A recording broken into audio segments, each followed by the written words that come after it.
Okay, welcome back, everyone.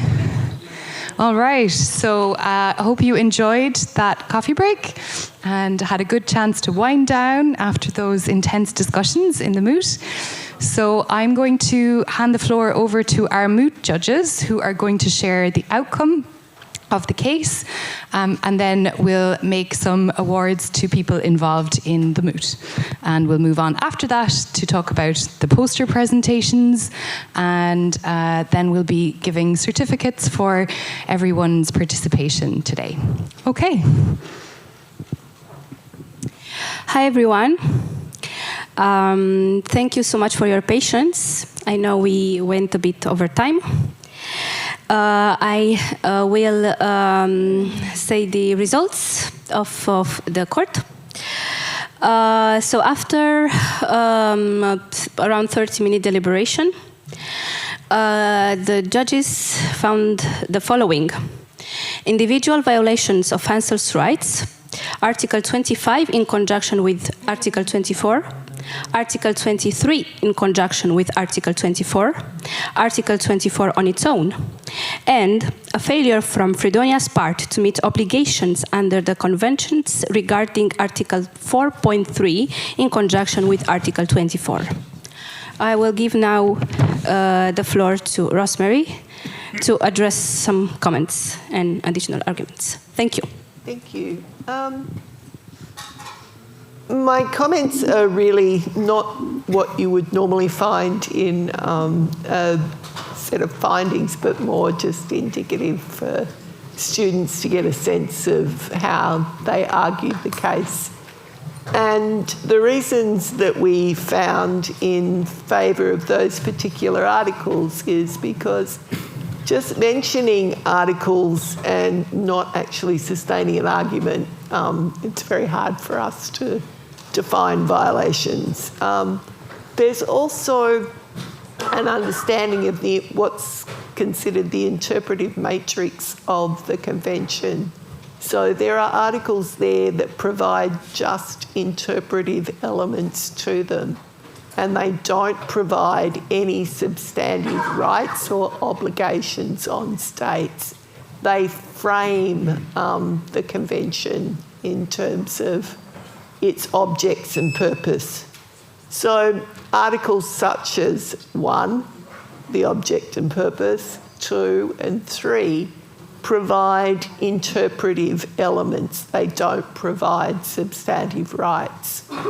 There are other articles that are understood to be implementation or facilitation articles, and they in and of themselves don't generally confer an individual right, but what they do is put a general obligation on states to take certain measures.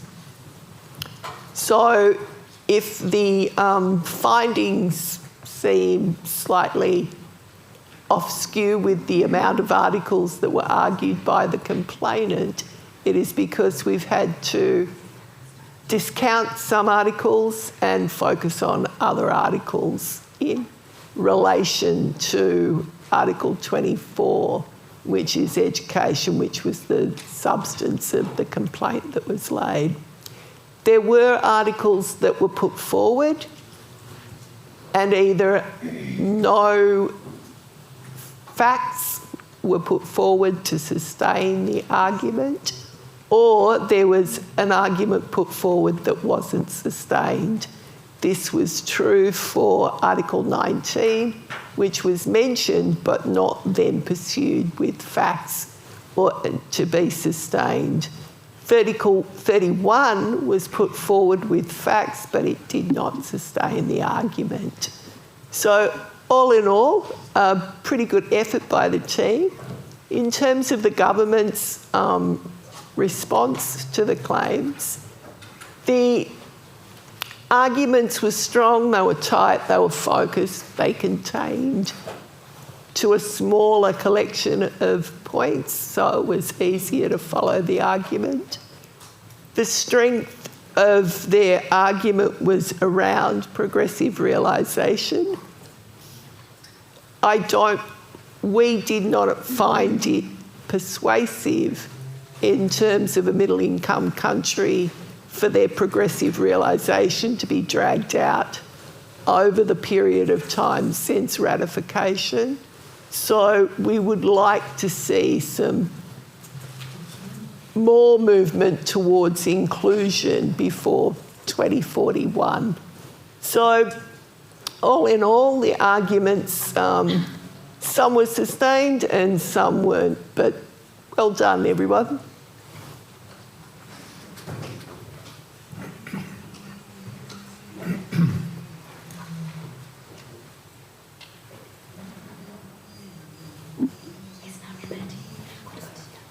That's okay.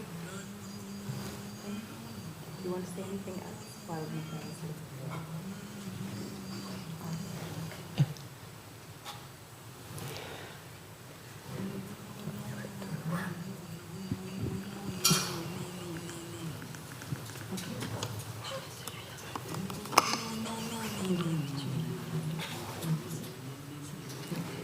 Seems strange talking to people with my back. Firstly, we are giving an award for the best team. Best team is the government team, which members are Adina Joshi, Anna Kyrie, Stella Lungu and Missy Badenhorst.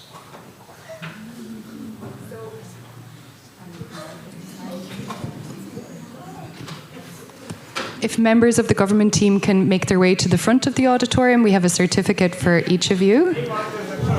For the advocates, not everyone who was on the big team.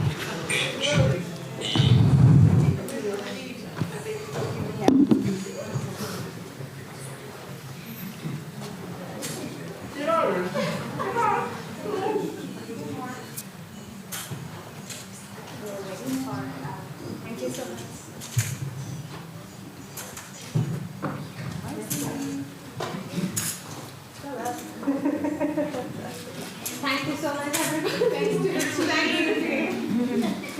Well done. Well done.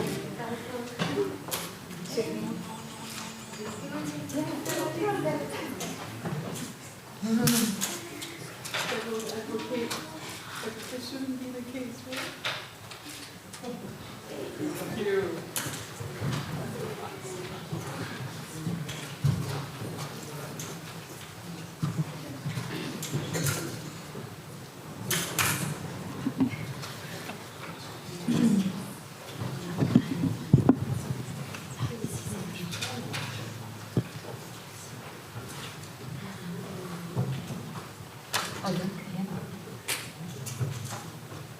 Yeah. Oh, sorry.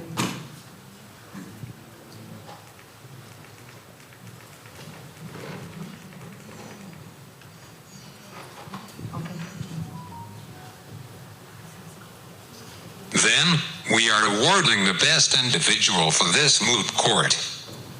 The award is given to Lucine Brennan, who gave very good arguments and very relevant elements.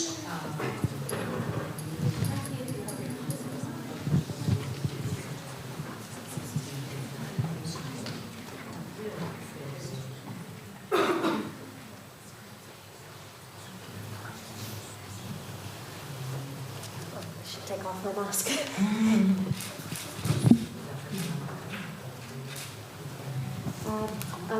Just because they said thanks, I'd like to I'd like to thank the team members, but in particular Anna, Steffi, and Alison. We wouldn't have been able to do it without the full.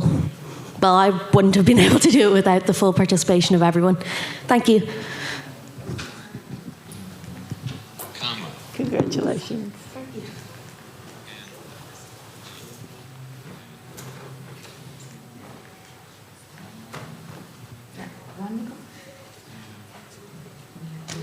And finally, the highly commended individual for this moot court is Annabelle Schiller from the NHRA. NHRA. Sorry, the iPad didn't said it well.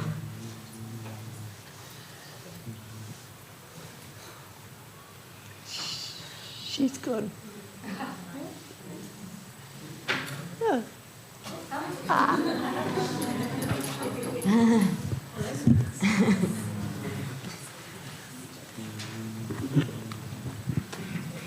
Okay, so that concludes the Moot Court Awards. Thanks to everyone for their participation, and one more time, thank you to our judges for very careful deliberations. Thank you. So now we're going to move on to award the poster presentation. So bear with me for one moment while I get my notes.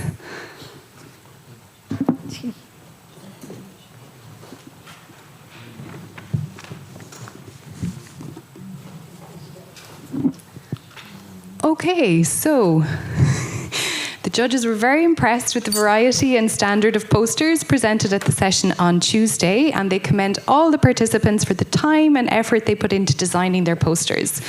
They're especially grateful for those who took the time to talk with the judges and tell them more about what they wish to communicate in the poster. Every single poster was really unique, and the judges found it really difficult to choose just one from each category, but we made them. So they had to choose just one. So in their deliberations, the judges considered the posters or topic's relevance and its link to the CRPD, the clarity of the information provided, considering accessibility and respect for a participatory approach, as well as the visual appeal.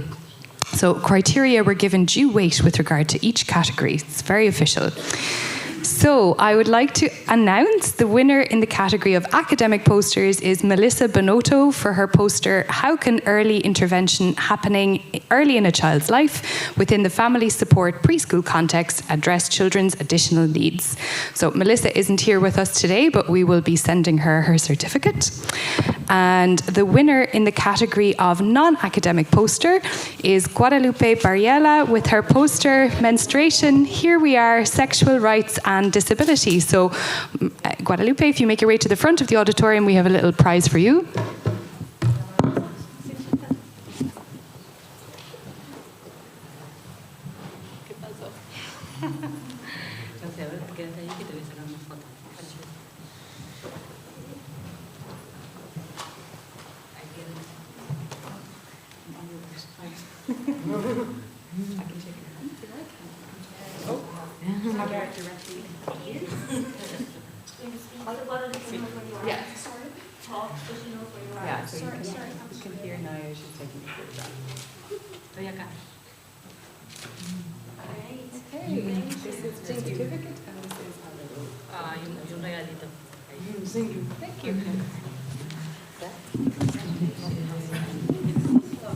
Okay. I'm missing. Do you have? Okay. So just before we move on, I want to make one surprise presentation. So many of you have heard me talk about our master's program here in the centre. And each year we give an award called the Gold Medal for Excellence for the student who achieves the highest marks in the programme. And the student who won the award for last year is Naya Christodoulou. And Naya is one of our volunteers this week. And we don't have the physical gold medal just yet, but we wanted to give her this certificate in front of all of you to acknowledge it.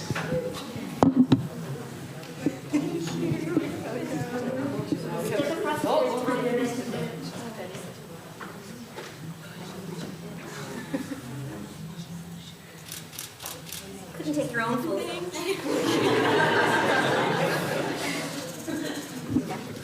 Okay, great. So that brings us to almost the end. So we will in a moment be giving everyone certificates. But before that, it's my pleasure to just make some comments from what I've learned throughout the whole week. And I think we've had a really exceptional week. So, really beginning with the opening session where Nicola's, I would describe it as a searing keynote or a soaring keynote perhaps, I hope have shone some light on the brilliance and joy of disabled children and young people in so many different ways. So many of the things that our speakers have shared with us throughout the week will really stay with me, and I hope they'll stay with you. So, for example, on Monday, thinking about the two treaties that we have been focused on in our discussions, the Convention on the Rights of the Child coming towards the end of the Cold War, and the Convention on the Rights of Persons with Disabilities, which emerged in a post-9/11 world. We're thinking about how the different origin stories of those treaties have shaped their content and their interpretation. Throughout the week, we've discussed the power of centering young disabled people's voices in all our work, in research, in monitoring, in lawmaking, and in activism. On Tuesday, I was really struck by the thought of how we find touchstones in all our different cultures that speak to how disabled children and young people can belong, like really belong, to communities. When Diana talked about the African concept of Ubuntu, I thought that was such a good example of this idea. The idea, I am because we are. And then on Wednesday, Derval spoke about lighting bonfires as a traditional practice, and I hope that there are many fires being lit within all of us as a result of this week to go out and create change. And I think a lot this week about the words of Audre Lorde, who said that there is no such thing as single-issue struggle because we do not live single-issue lives, and I think that's really true for disabled children and young people. And then from yesterday, one thing that will really stay with me was when Brady from Galway Community Circus talked about the distinction between risks and hazards. And even though he was talking about that for circus, that idea resonated a lot with me, thinking about how we support disabled children and young people to navigate the world. So we know in this room and online that the mainstream narrative about disabled children is still one of neglect and tragedy, being told primarily through the lens of non-disabled people, including family members, parents, and service providers. But I really hope we have made a start this week at centering disabled young people's voices about their own rights and experiences. All of us here know very well how our states and societies have in the past and continue to fail our brilliant disabled children and young people. But we also know and want to lift up the sheer joy that disabled children express in communities where they are safe to be themselves, to be fully accepted for who they are, and to actually belong. Like my colleague April said on the Discord discussion, so often there is a mainstream narrative around childhood disability and tragedy, so it's important to counteract this with a focus on disabled joy. Joy through movement, storytelling, physical and artistic pursuits. So those are just some reflections, and I hope you'll take others with you as we go throughout the week. And I now have to make some thank yous to all of the people who made this week a possibility. I'm going to start with Hayate Garip, who's a disabled artist from Turkey who created the artwork for the cover of our booklet. A special thanks to Karen from PCR, who single-handedly captioned every single session and dealt with us speaking very quickly at times. Thank you, Karen. To Ramon Wolf, Adam McCormack, and Jeff McConnell, our sign language interpreters. We're very grateful for you. To Brian, Mike, Oisin, and Alex from Atlantic Audio that ran the AV all week, made sure all the online participants could see what was going on and hear what we were saying. It was really, really a pleasure to work with you.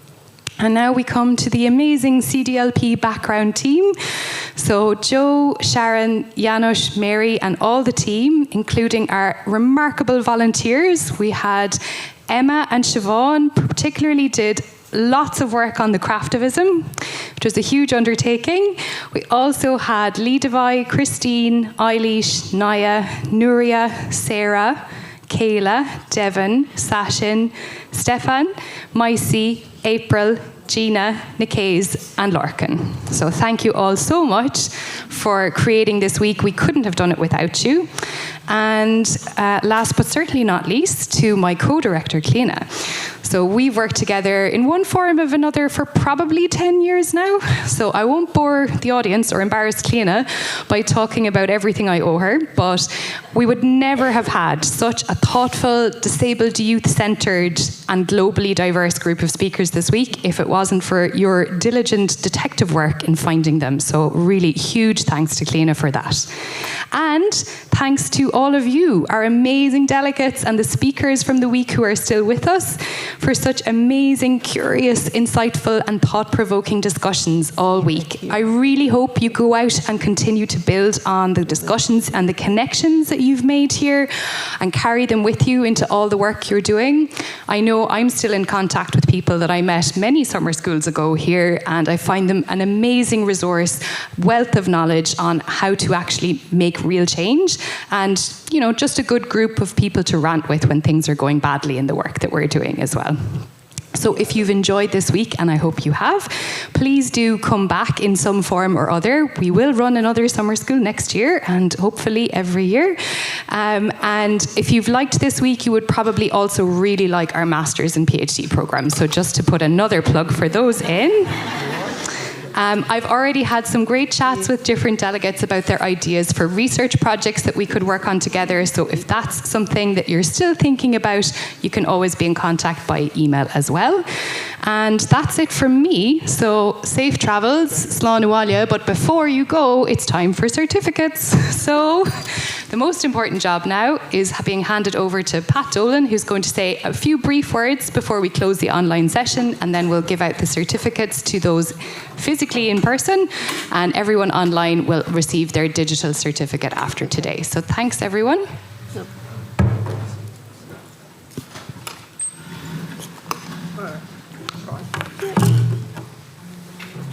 So thanks very much, Eleanor. And first of all, well done, everybody. You seem to have had an incredible week. As always, the Centre for Disability Law and Policy produces such a fantastic summer school. And my name is Pat Dolan. I'm director of the institute here. At least I am for the moment, Eleanor. And it's always an honour and a pleasure, and so great to be back post-COVID. And face-to-face for those of us that are here. And I know not everybody's here with us physically, but we're here together spiritually, if not physically. And what strikes me always about the summer school is the innovation that comes from it. And apart from the fact that it's about relationships, and it's one thing that I'm learning more and more in life, relationships are key and interactions are key. Very briefly, I've just come back from being with UNESCO last week in Paris, where I was working on the crisis in Ukraine and the issues that youth are facing.